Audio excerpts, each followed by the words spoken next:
राजनीति में अक्सर कहा जाता है कि जो दिखाई देता है वो सच नहीं होता।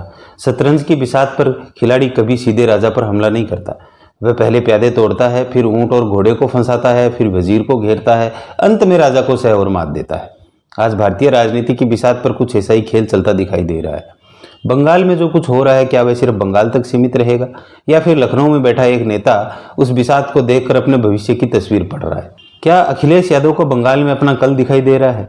क्या योगी आदित्यनाथ ने यूपी की बिसात पर ऐसा चक्रव्यूह रच दिया है जिसके जातीय राजनीति के पुराने मोहरे कमजोर पड़ते जा रहे हैं? और क्या 2027 का चुनाव मंडल बनाम कमंडल नहीं बल्कि जातीय गठबंधन बनाम हिंदू पोलराइजेशन की निर्णायक लड़ाई बनने जा रहा है? आइए पूरी बिसात समझते हैं। नमस्कार दोस्तों, विमर्श के आज के अंक में आपका स्वागत है। भारतीय राजनीति को अगर किसी खेल से सबसे बेहतर समझा जा सकता है तो वह शतरंज है, क्योंकि यहाँ लड़ाई सिर्फ मोहरों की नहीं होती। यहाँ लड़ाई समय की होती है, धैर्य की होती है, रणनीति की होती है और सबसे ज़्यादा नैरेटिव की होती है। आज बंगाल और उत्तर प्रदेश को अलग अलग राज्यों के रूप में देखने की गलती नहीं करनी चाहिए।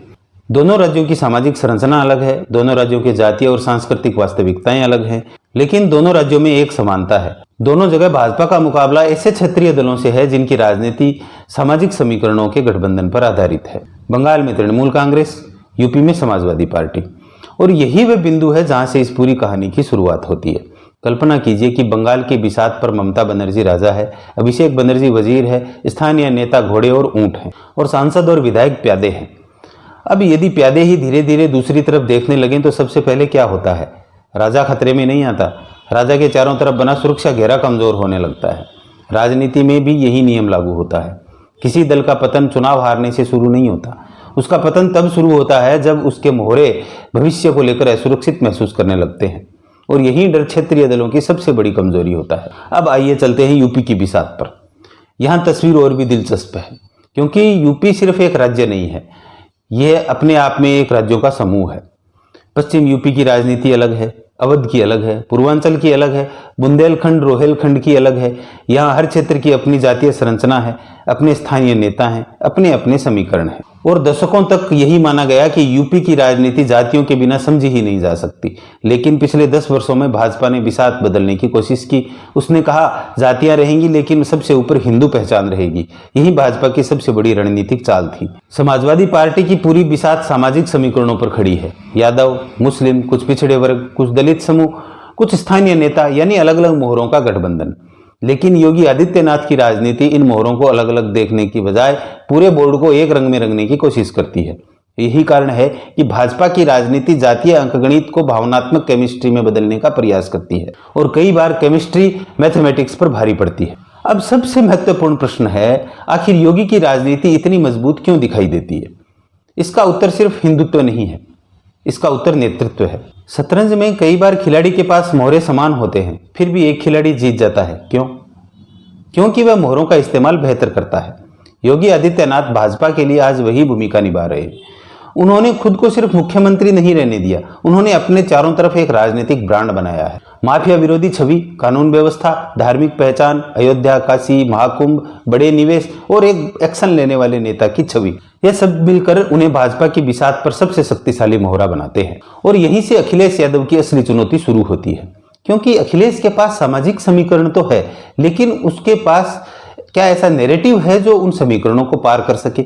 यही वह सवाल है जिसका जवाब 2027 तय करेगा। अखिलेश जानते हैं कि यदि चुनाव जातीय गणित पर गया तो उनकी संभावनाएं मजबूत होंगी, लेकिन यदि चुनाव भावनात्मक ध्रुवीकरण के और नेतृत्व पर गया तो लड़ाई कठिन हो जाएगी। अब यूपी में कांग्रेस की स्थिति समझते हैं। कांग्रेस आज इस बिसात पर उस खिलाड़ी की तरह है जिसके पास मोहरे तो हैं लेकिन निर्णायक चाल नहीं है। वह अकेले खेलती है तो कमजोर पड़ती है, और गठबंधन करती है तो उसका विस्तार रुक जाता है। यही कांग्रेस की सबसे बड़ी दुविधा है। इसलिए बहुत संभावना है कि चुनाव के समय कोई न कोई समझौता या सीट तालमेल देखने को मिल सकती है, बजाय इसके कि एक घोषित पूर्ण गठबंधन की घोषणा हो। लेकिन यह भी सच है कि कांग्रेस और समाजवादी पार्टी दोनों एक दूसरे के वोट बैंक में भी सेंध लगाना चाहती है, इसलिए यह गठबंधन जितना आवश्यक है उतना असहज भी है। अब बात करता हूं यूपी की राजनीतिक बिसात की सबसे चर्चित फैक्टर की, ओवैसी फैक्टर। शतरंज में कभी कभी कोई छोटा सा प्यादा पूरी बाजी का संतुलन बिगाड़ देता है। ओवैसी उत्तर प्रदेश में वही भूमिका निभा सकते हैं।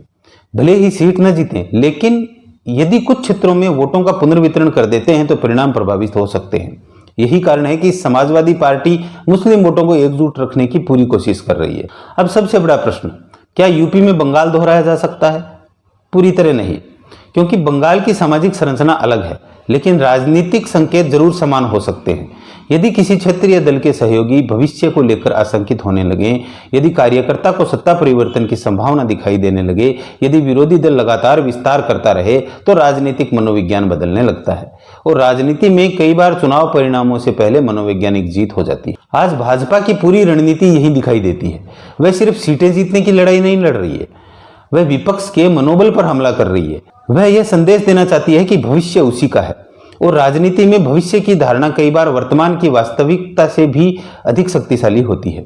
तो क्या अखिलेश यादव को बंगाल में अपना भविष्य दिखाई दे रहा है? संभव है। कम से कम ये चेतावनी जरूर दिखाई दे रही होगी कि कोई भी सामाजिक गठबंधन स्थायी नहीं होता, कोई भी वोट बैंक स्थायी नहीं होता और कोई भी राजनीतिक किला अभेद्य नहीं होता। अगर 2027 की बिसात पर इस समय की स्थिति में बात करें तो राजा की स्थिति मजबूत दिखाई दे रही है। वजीर सक्रिय है, घोड़े और ऊंट लगातार आगे बढ़ रहे हैं, लेकिन विपक्ष के पास भी अभी कई चालें बाकी हैं और राजनीति की सबसे बड़ी खूबी यही है, यहां आखिरी चाल चलने से पहले विजेता तय नहीं होता। इसलिए अभी सह हुई है, मात अभी बाकी है। आने वाले महीनों में उत्तर प्रदेश की बिसात पर जो चालें चलेंगी वह तय करेंगी कि 2027 में ताज किसके सर पर होगा, योगी के या अखिलेश के। और शायद यही सवाल आज पूरे देश की राजनीति का सबसे बड़ा सवाल बन चुका है। विमर्श के आज के अंक में इतना ही।